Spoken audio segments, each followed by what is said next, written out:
ರಾಜ್ಯ ಸರ್ಕಾರದಲ್ಲಿ ಈಗಾಗಲೇ ಖಾತೆ ಹಂಚಿಕೆ ಆಲ್ರೆಡಿ ಇನ್ನು ಬಾಕಿ ಇದೆ.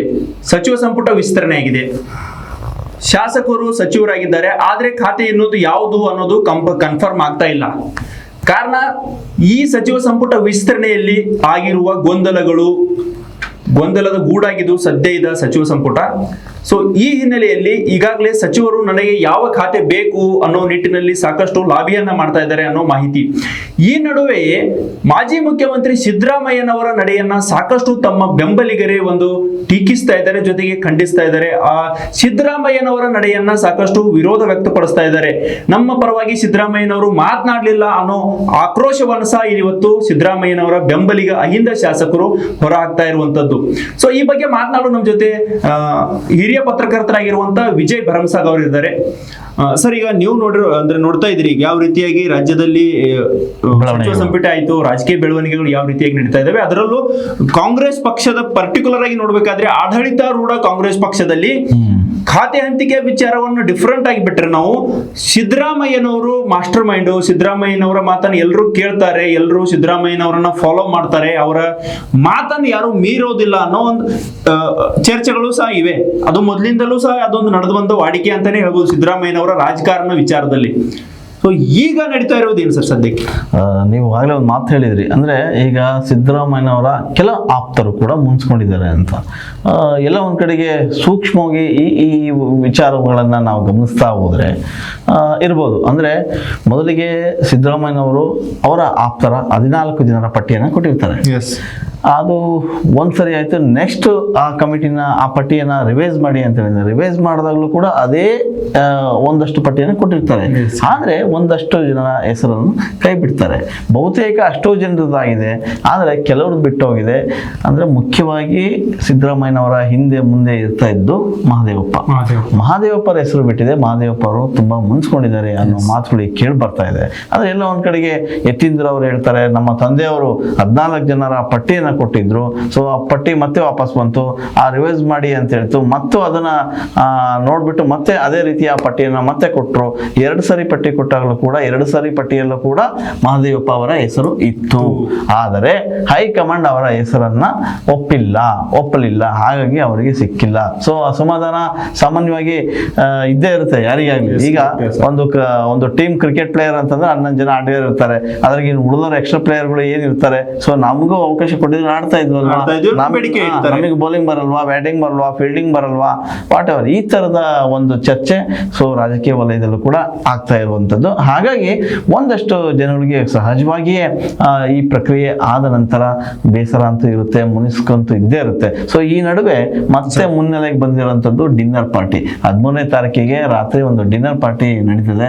ಸೊ ಡಿನ್ನರ್ ಪಾರ್ಟಿಯಲ್ಲಿ ಏನು ಅಸಮಾಧಾನಗೊಂಡಿದಾರಲ್ಲ ಶಾಸಕರುಗಳು, ಒಂದಷ್ಟು ಶಾಸಕ ಸಚಿವರು ಆಗಿದ್ದವರಿಗೂ ಅವಕಾಶ ಸಿಕ್ಕಿಲ್ವಲ್ಲ ಅಂಥವನ್ನೆಲ್ಲ ಕರೆದು ಒಂದಷ್ಟು ಸಮಾಧಾನ ಹೇಳಿ ತಾಳ್ಮೆಯಿಂದ ಇರಿ ಅನ್ನೋ ಮಾತುಕತೆ ಮೂಲಕ ನಡೆಸುವಂಥದ್ದು ಒಂದು ಡಿನ್ನರ್ ಪಾರ್ಟಿ. ಸೊ ಇದು 13ನೇ ತಾರೀಕು ರಾತ್ರಿ ನಡೆಯುವಂಥದ್ದು.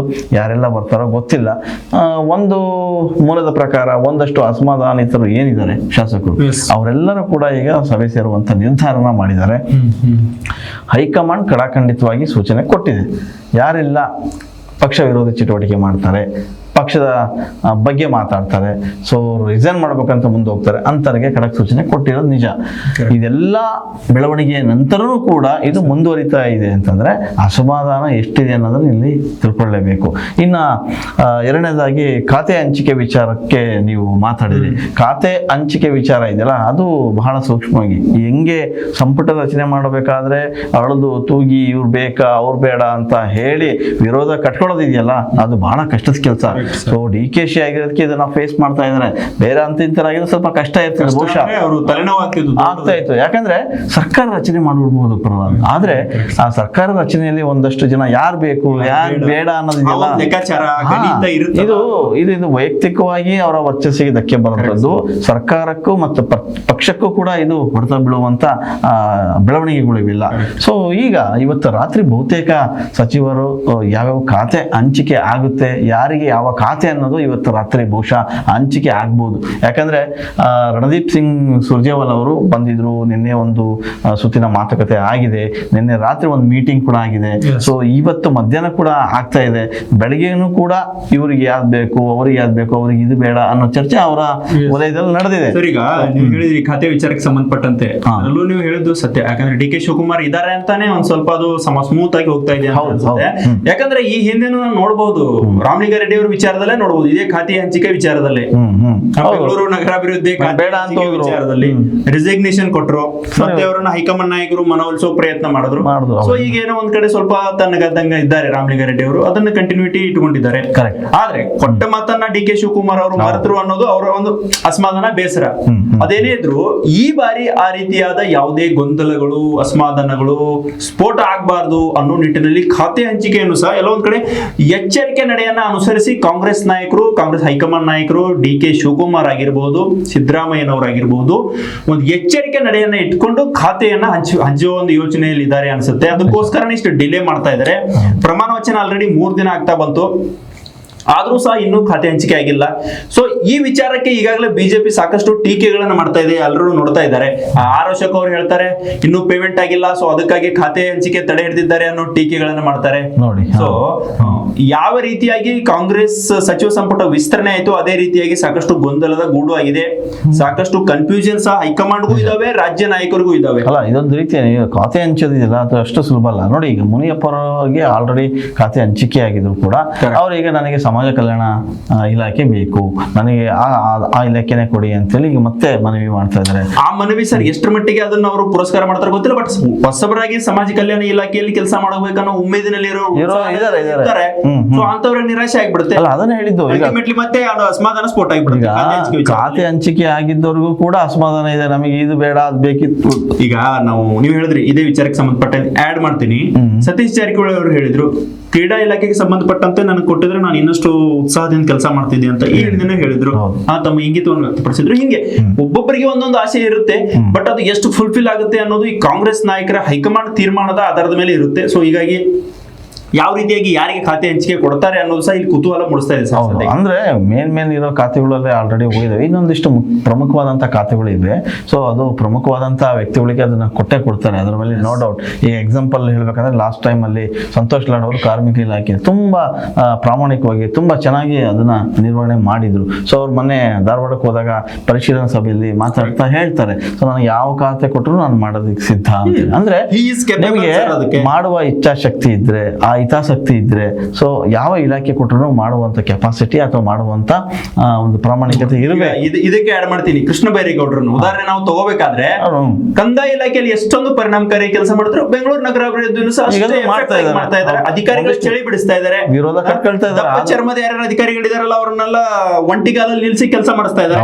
ಸೊ ಈ ರೀತಿಯಾದ ಒಂದು ದಕ್ಷತೆ, ಒಂದು ಕರ್ತವ್ಯ ನಿಷ್ಠೆ ಇದ್ರೆ ಯಾವ ಖಾತೆ ಆದ್ರೂ ಏನು ಸರ್ ಕೆಲಸ ಮಾಡೋಕೆ ಅನ್ನೋದು, ಯಾರು ಕೆಲಸಗಾರರಿದಾರಲ್ಲ ಸಚಿವರು, ಯಾರು ನಾನು ಸಮಾಜ ಅಂದ್ರೆ ಸರ್ಕಾರದ ಹೆಸರಿಗೆ ಕಳಂಕ ಬರಬಾರ್ದು ಅನ್ನೋ ನಿಟ್ಟಿನಲ್ಲಿ ಯಾರೆಲ್ಲ ಮನಸ್ಥಿತಿಗಳನ್ನ ಇಟ್ಕೊಂಡಿದ್ದಾರಲ್ಲ ಅಂತವರು ಯಾವುದೇ ಖಾತೆ ಕೊಟ್ಟರು ಕೂಡ ಪರಿಣಾಮಕಾರಿಯಾಗಿ ಅವರು ಮಾಡಬಹುದು ಕೆಲಸನ ಅನ್ನೋ ಒಂದು ಈ ನಿಟ್ಟಿನಲ್ಲಿ ಸಂತೋಷ್ ಲಾಡ್ ಅವರು ಒಂದು ಉದಾಹರಣೆ, ಜೊತೆಗೆ ಕೃಷ್ಣ ಬೈರೇಗೌಡರು ಉದಾಹರಣೆ. ಹೌದು, ಇದರ ಆಮೇಲೆ ನೋಡಿ, ಲಾಸ್ಟ್ ಟೈಮ್ ನಗರಾಭಿವೃದ್ಧಿ ಸಚಿವರಾಗಿ ಸುರೇಶ್ ಇದ್ರು, ಬೈರತಿ ಸುರೇಶ್ ಅವರು. ಈಗ ಅವರು ಸಾರಿಗೆ ಇಲಾಖೆ, ಸೊ ಅಲ್ಲೂ ಕೂಡ ಒಂದಿಷ್ಟು ಪರಿಣಾಮಕಾರಿಯಾಗಿ ಕೆಲಸ ಮಾಡ್ಬೇಕಂತ ಹೊರಟಿದ್ದಾರೆ. ನಾನು ಹೇಳಿದ್ನಲ್ಲ, ಇಚ್ಛಾಶಕ್ತಿ ಇರ್ಬೇಕಷ್ಟೇ. ಯಾವುದೇ ಕೆಲಸ ಮಾಡುವಾಗ ಆಸಕ್ತಿ ಇಟ್ಕೊಂಡು ಮಾಡಿದ್ರೆ ಆಗುತ್ತೆ. ಆಮೇಲೆ ಇನ್ನು ಉಳಿದಿರೋದು 1.25 ವರ್ಷ.